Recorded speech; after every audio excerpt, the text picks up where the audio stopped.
74 წლის ქეთევან ბებო კვდება. 2015 წლის 13 ივნის ადიდებულმა მდინარე ვერემშთან თქვა ქეთევანის სახლი. ინტელიგენტ ქალს ковსი და ჩანგალიც კი აღარ ჰქონდა საკუთარი. ღიაცის ქვეშ დარჩენილ ქალს სახელმწიფომ ერთი პატარა ოთახიც კი არ გადასცა. იყო მხოლოდ დაპირებები. წლების განმავლობაში დაგროვებულ უთქმელ დარს და ტკივილს ვეღარ გაუძლო მოხუცმა და აი ერთ დღესაც საშინელი ინსულტი. მასობრივი სისხლშაქცევა თავში.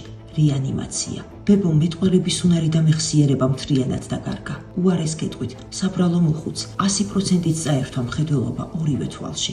3 წლის განმავლობაში ერთხელაც არ მოსულა პოლიკლინიკიდან არც ნერვოლოგი, არც ეკიბი. მით უმეტეს ვალდებულები არიან, ქალბატონი არის სოციალურად დაუცველი, შესანიშნავი ქალბატონი, გულისხმიერი, მოსიყვარულე, ყველას დამხმარე. აი ასეთი ლამაზი, ლაღი და ღიმილიანი იყო ქეთევანი ახალგაზრდობაში.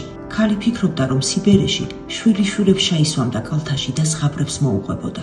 სამწუხაროდ ბებო ისე დატოვებს ამ სამყაროს, რომ ოცნებას სამარეში ჩაიდანს. დიახ, ვერაგმა ცხოვრებამ ღირსეული ქალისთვის არც შვილები გაიმეტა და არც შვილიშვილები.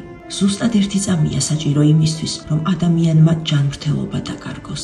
დიახ, სამწუხაროდ სიცოცხლის დაკარგვისთვისაც მხოლოდ ერთი წამია საჭირო, მაგრამ სამაგიეროდ ჩვენ ადამიანებს უფალმა უთვალავი დღე მოგცა იმისთვის, რომ სიკეთის კეთება მოვასწროთ.